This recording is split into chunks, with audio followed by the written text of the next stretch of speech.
Oh, all right. Here we go. Once again, Lee Sanders, you're checking out special edition of the RCWR show coming at you guys for Friday night of August the 17th, 2018. We are previewing and talking predictions on this special Call That Match edition of the RCWR show as we're talking all things WWE NXT.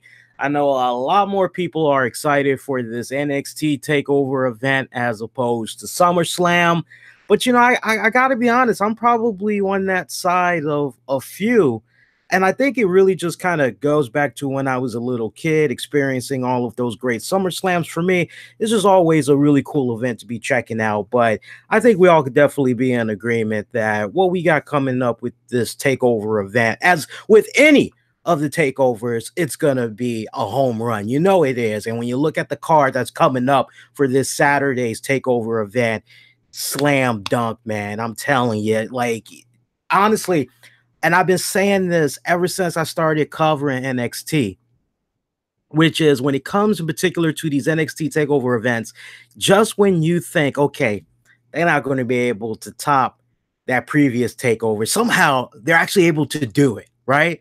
And when you look at the card for this Saturday night, oh my God, nothing but freaking, it's going to be on point. All right. It's going to be on point. So look, for those of you that maybe didn't check out the SummerSlam Call That Match edition, that's actually available on the YouTube channel, also on Facebook. So maybe when you get done with this, you can go back and check it out. I do recommend you guys check it out. And I'm actually kind of glad that we're spacing these out because I'm not alone. Other shows, I mean, the matches, it just gets NXT, they're fine. They got the usual number for matches, but over the years, especially with WWE extending the main flagship shows when it comes to the pay-per-views and all that, now they're tacking on an extra couple of hours and all that. It's just kind of like exhausting a lot of times. So it's really good that we're spacing it out because roughly for everybody else, been kind of keeping track on what my other colleagues, how they've been averaging out. And when they're talking about SummerSlam, they're averaging almost an hour, a little bit over an hour. So the fact that ours was about, I think, an hour, 15 minutes, that's not too shabby. It could definitely be a little bit better. But, you know, when it comes to talking about NXT TakeOver, that's actually a lot quicker, believe it or not. Don't believe me? Let's jump right into it.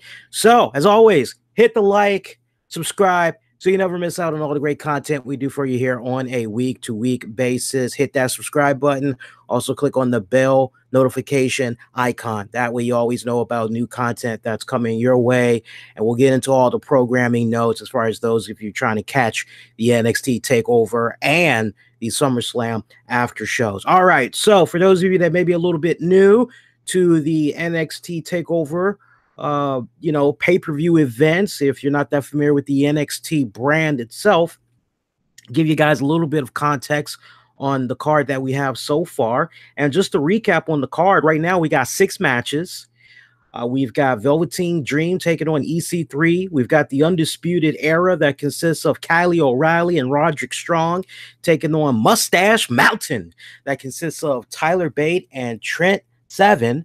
We also have Adam Cole, who's going to be taking on Ricochet. Tommaso Ciampa in the main event match will be taking on Johnny Gargano. Shayna Baszler taking on Kairi Sane. And we have Pete Dunne taking on Zach Gibson. So, I mean, this is going to be a phenomenal card. I mean, it's smashing. I can't wait. Let's jump right into it, man. Okay, so let's start with, I'm going to say, let's start with Velveteen Dream taking on EC3. I think this match alone, I mean, I'm looking at this card, and out of the 6 matches, at least 3 is going to steal the freaking show, possibly 4. But I feel in my heart of hearts, Velveteen Dream taking on EC3 is definitely, probably of all the matches, the one that's most likely going to stand out the most for a lot of fans, okay? And in order to understand how we got to this point, you got to rewind it back to the June 26th edition of NXT at the NXT UK championship, basically, tournament event that you had going on. Velveteen Dream and EC3 had actually teamed up, and they were defeated by Aleister Black and Ricochet after Dream decided, hey, dude, I'm done with you. I'm just gonna abandon you. Yeah, he actually rolled out on EC3. And then shortly after that, fast forward, a couple of weeks later, give or take, on the August 1st edition of NXT, a match between EC3, Velveteen Dream was announced to take over at NXT Brooklyn 4. So a little bit of context and all that kind of get you guys. Honestly, I've been enjoying what's been happening with these two. It definitely has not felt forced in any type of way, because for newer fans or folks that haven't been really catching up on the NXT product in the past several weeks, and you hear Velveteen Dream, EC3, and you're kind of going, wait a minute, shouldn't both of these guys kind of be like on the same page, so to speak? No, actually, the way it's been kind of planned now, I've actually been fine with the way that the tone has been set in setting up these two guys going at it here. Two phenomenal guys. Everybody knows how much of a big supporter I am of one Velveteen Dream. I've been a longtime supporter of this guy since the Tough Enough days. Nothing but going up to the top, man. Young man has a damn good, promising career. And it's so funny because one of my favorite topics that I love to get into on this show from time to time is when people ask me, hey, what do you think about Velveteen Dream as far as moving up to the main roster? Do you think it should happen? What do you think, Lee? What do you think? And I always tell you guys, don't be so quick to be jumping on, send them up to the main roster, because what you got right now with Velveteen down in NXT, it could be watered down, right?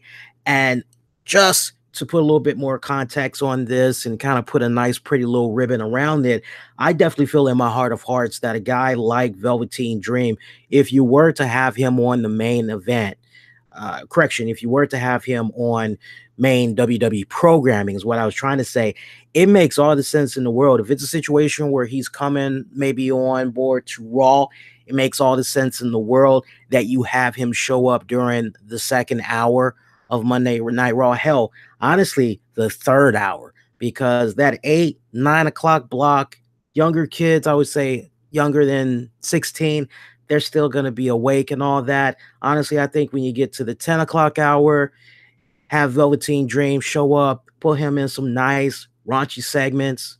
Oh, yeah, keep what you got with him down in NXT intact, but crank it up a notch or two when you have him on the Raw flagship show. As far as SmackDown, creatively, he would have some room. I feel he would have a little bit of creative freedom, but I'm not really convinced that he would have the type of freedom that he has right now down in NXT. That I'm not really too sure about. Stranger things and cooler things have happened, but I'm not that convinced that he really would be able to thrive on NXT. And EC3, kind of like Drew McIntyre, eventually EC3 will come on up to the main programming shows. He will eventually come to Raw. He'll definitely eventually come to SmackDown, Raw or SmackDown. Eventually he's going to get there. No doubt about that. I mean, if you're a big fan of EC3 and you've been following what he's been doing down and TNA for that good amount of years when he was let go from the WWE the first go round, he's really grown up in and outside the ring. All right. And yeah, without a doubt, he's going to definitely come on up to the main roster. If I were to make a bold prediction, I would say at this rate, I would say don't be too surprised if and when the time arrives when Fox finally launches SmackDown. Don't be too surprised if the timing, that's when maybe EC3 might show up. You want to talk about injecting some new blood and all that. I mean, for me personally, nothing I would love to see more than EC3 feud against AJ Styles for that WWE championship. I think those two would have one damn good program. Let me see a heel EC3 chase after AJ Styles as the champion, become the champion, and then AJ chases after EC3. I think those guys would have a pretty damn good rivalry, and just kind of following up on briefly what they were doing in Impact Wrestling. I definitely think they could expand upon that. But on this night, Velveteen Dream taking on EC3. Wow, that's a tough one for me, man, because I like both of these dudes. I'm actually gonna go on ahead and I'm gonna say EC3. Honestly, I'm gonna go on ahead and I'm gonna say EC3. And the reason why I'm saying EC3 is because, for me at least, and this is what's really interesting about this particular matchup. Both of these guys, no matter who loses, like, they really don't need the W. They're fine regardless. But for me, it just really feels as though,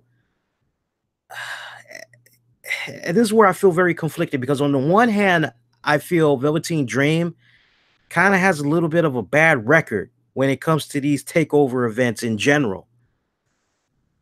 And so there's a part of me that's like, okay, well, let's give it to him. You know, he needs this more than EC3. But again, both of these guys, they really don't need the W. They'll be fine regardless. But part of me is screaming Velvet needs it. But then I go over to EC3, and I just really feel as though EC3 really needs it more, especially when you just look at the way the current story arc was set up and just how Velveteen Dream had left EC3 hanging and all that, right? It just kind of feels more like EC3 is the one that actually needs this so he can propel into that next story arc, whatever that may be. So, you know, you would kind of like to believe that maybe after all is said and done, maybe possibly a new number one contender is going to be named to face off against the NXT champion. And maybe that's how EC3 can kind of slide in there, give or take. But I just feel, just the way the story has been set up so far, I feel as though I'm inclined to go with EC3 on this night. Let's go to our next matchup. We've got Pete Dunne, who's going to be taking on Zach Gibson for the United Kingdom Championship. I'm actually looking forward to this one right here. Now, just to kind of give you guys a little bit more context on this one, go back to June 26th, the NXT UK Championship. Once again, yeah, Mustache Mountain, Tyler Bate, Trent Seven. They had defeated the Undisputed Era's Kyle O'Reilly and Roderick Strong to capture the NXT Tag Team titles. And then on the June 27th episode of NXT, the Undisputed Era, they had defeated, actually, you know what? I'm looking at my notes here. Hang on a second, guys. Kind of got my notes a little bit jammed up. You actually had jumped ahead and was talking about the next matchup. I think I might have, no, yeah, I wanted to go actually with the NXT Tag Team titles next. Forgive me, guys. I didn't mean to confuse you guys. Okay, so we have the Undisputed Era, Kyle O'Reilly and Roderick Strong taking on Mustache Mountains, Tyler Bate, and Trent Seven. And as I had mentioned earlier, on the June 26th NXT UK Championship, yeah, Mustache Mountain, they defeated the Undisputed Era to capture the NXT Tag Team titles. Then on June 27th, it was an episode of NXT, the Undisputed Era defeated Mustache Mountain and Ricochet. A couple of weeks after that, a rematch was set between the two teams for the titles. That was scheduled. Undisputed Era recapturing those titles. Then on the August 1st edition of NXT, you had a tag team match between the two teams for the titles that was scheduled for NXT Brooklyn 4. So that's pretty much how we got to this point right here. I really, from what I've been seeing, I actually have been enjoying the team of Mustache Mountain. I really have. It's been a nice welcome breath of fresh air, to the point, like, I remember when these two guys first got teamed up, I'm kind of scratching my head going, I'm not really sure. You know, Trent, yeah, I don't. Tyler Bate, no problem with Tyler Bate. But you know, I wasn't really sold. But the more and more time that had passed, I actually really started to get behind this tag team, and now I really love them now. And I mean, come on, man. Undisputed Era. Love those guys, man. Love those guys. They Red Dragon, as far as I'm concerned. You can call them whatever you want to call them. That's Red Dragon, as far as I'm concerned. I know it's not really Red Dragon, but can't I dream a little bit? Can't you just allow me to just make believe, please? Just for a little bit. But no, I'm like an Undisputed Era. I like an Undisputed Era to go over. I'm smelling a little bit of fuckery that's probably going to be going down in that tag team matchup. And I don't think these guys are going to be done, not by a long shot. I think these guys are going to continue to feud on NXT programming. But I'm looking at Undisputed Era to retain their tag titles. Let's go now to Pete Dunne, Zach Gibson, United Kingdom Championship.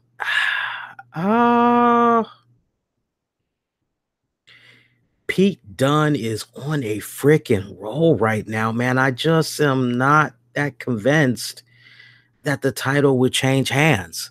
I'm honestly not that convinced. So, yeah, Pete Dunne, man, that dude is killer.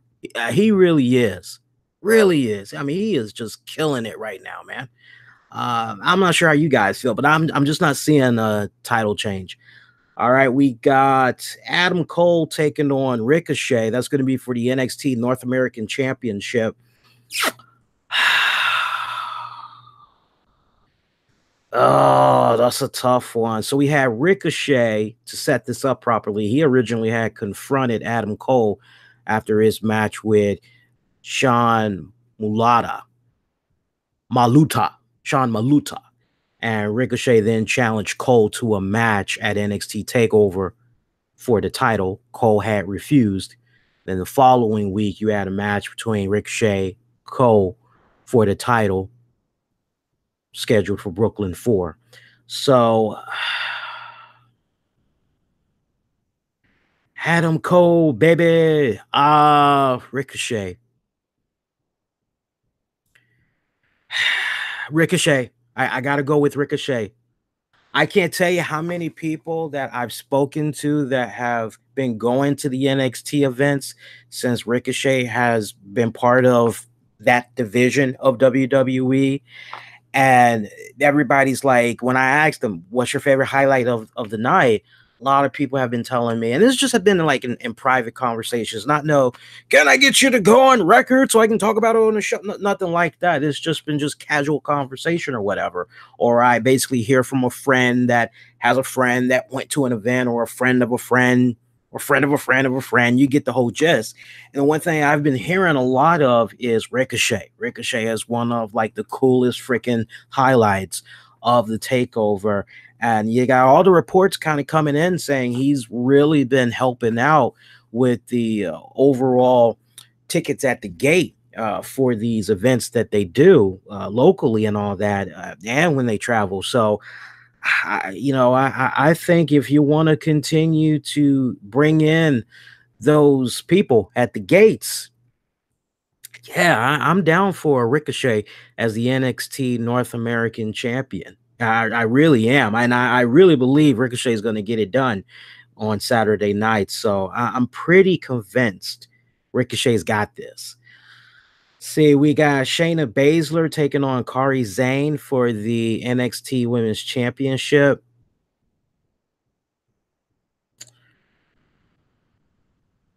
Shayna. And if the reports are true that eventually we're going to get after Survivor Series, the horsewomen versus horsewomen and all that,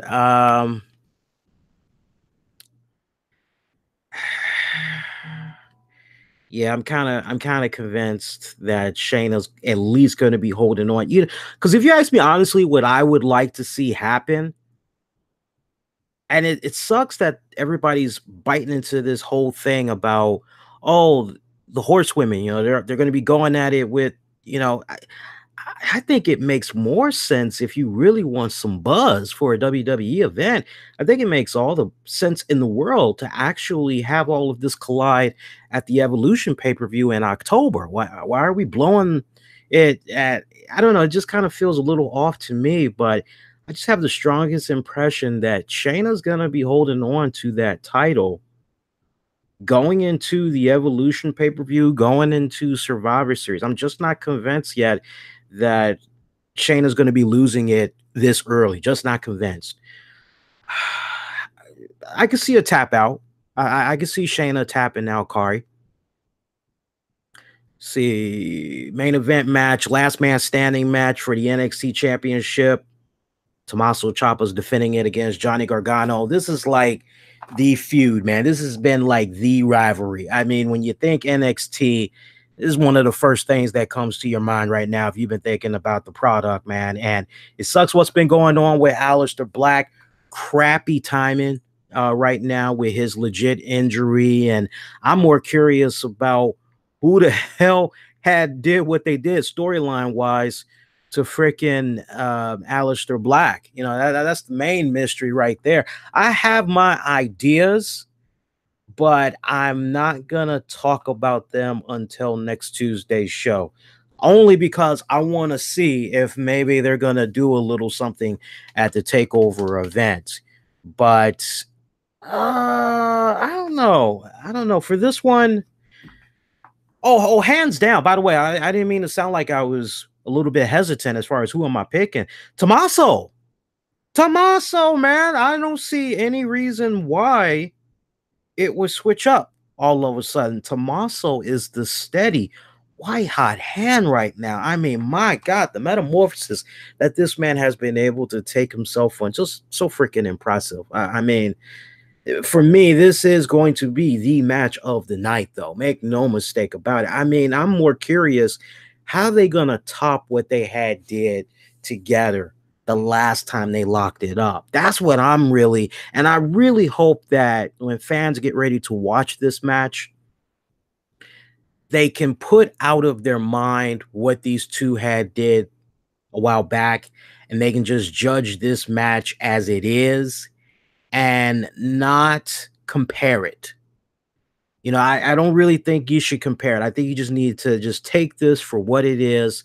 But last man standing match, oh man, yeah, you know it's gonna be bloody.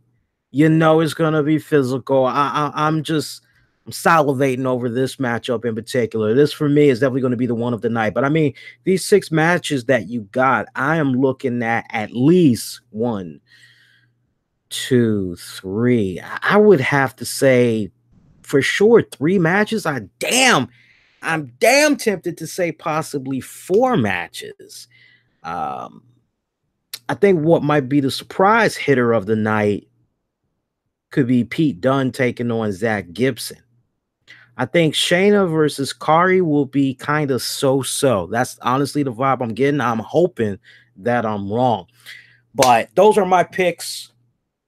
We did good talking about 6 matches. We probably did about maybe almost 15 minutes. No reason for us to go even more that in-depth about this. Besides, I got some good food in the oven. Want to take it out, okay? So on that note, we're going to end the stream. But please keep the conversation and the discussion going. Let me know your picks, what you think is going to be playing out at the TakeOver event. At this point, it will be more interactive when we get ready to do the NXT after show. That's going to be coming at you guys on YouTube and on Facebook as soon as the TakeOver event concludes. We'll have the pay-per-view recap. Yay, nay, was it a good event or did it fail? And we'll definitely have that be more interactive. Hear what you guys have to say in the chat. I'm playing around with the idea. I'm not quite sure just yet, but I'm going to try to see if maybe we can have some type of a toll-free number or whatnot we can utilize during these after shows where you guys can call in, talk about your experience of the event. So keep your fingers crossed. We'll see how that plays out. And then don't forget this Sunday, which is going to be on August the 19th, we'll come at you guys with the SummerSlam after show. That's going to be available on all the same outlets. I would definitely read you guys' comments in the chat much longer, but sadly, what I have in the oven, it could possibly burn. So you got to forgive me, but I will definitely give you guys a good portion of the show beginning Saturday night once we get done recapping the NXT pay-per-view event, okay? So in the meantime, keep smashing the like button, subscribe, click on the bell notification so you never miss out on all the great content that comes your way. All right. And until I see and hear from you guys in just a little bit, y'all be safe. Most importantly, be kind to one another. Y'all take care. Good night. Good morning.